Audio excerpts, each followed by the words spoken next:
Dear Hudson School community, I hope this message finds you well. I'm cautiously optimistic that with the steady decline in positive COVID-19 cases in our community and at state level, the availability of the Johnson & Johnson vaccine, and now the expansion of the vaccine to include school personnel, I feel that we are getting closer and closer to a more stable pandemic conditions.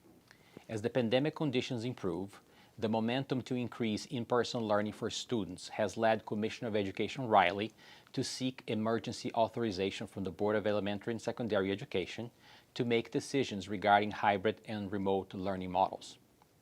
In short, the Commissioner seeks to have the authority to mandate school districts to eliminate its hybrid learning model and to resume in-person learning for students, effective the first week in April. The Board of Education voted Friday afternoon to grant authority to the Commissioner to exercise his discretion to increase the in-person learning for students. It requires the Commissioner to consult with state health officials and medical experts that students may safely attend school in an in-person setting consistent with the health and safety requirements that have been adopted for the pandemic period. So, here's what we know thus far. In his memo to the Board, the Commissioner indicated that he may use a phased-in approach where he may determine that hybrid and remote models will no longer be used to meet the learning time requirements at the elementary level and make subsequent determinations for middle and high schools. The Commissioner expects that elementary level students will return to a 5-day per week in-person learning potentially on April 5th. That middle and high school students will return at a later date, which the Commission has not yet specified. The DESE will develop a waiver process to address a limited set of circumstances in which districts could make a compelling case that they must take an incremental approach to in-person learning.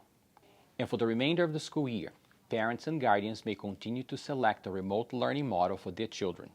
The learning hours for students who opted into remote learning will continue to count for structured learning time. We expect sometime this week that the Commissioner will release the new guidelines for school districts to follow. At this time, we do not know what circumstances are included in the waiver process, nor do we know if there will be restrictions to the remote learning model.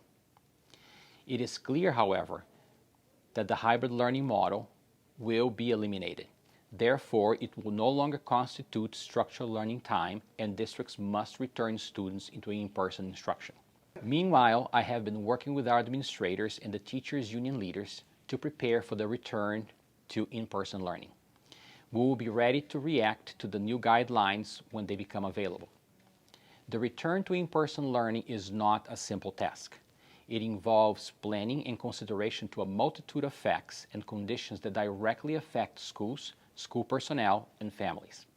I have spoken recently with a few families regarding the potential challenges that this change may produce.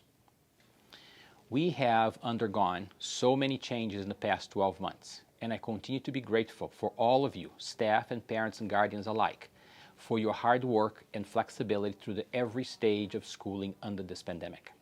Once our plan is complete, with all pertinent elements to satisfy the new guidelines, we will share it with you immediately.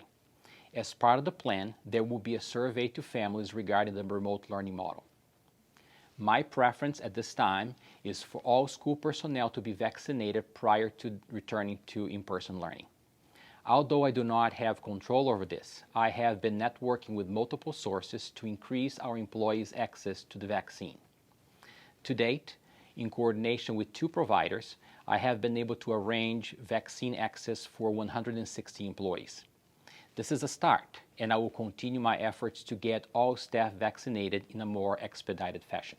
Again, once we learn the specific requirements under the new guidelines, we will incorporate them into our plan and will share it with you as soon as we possibly can. I'll be in touch soon. Thank you for listening. Stay safe and be well.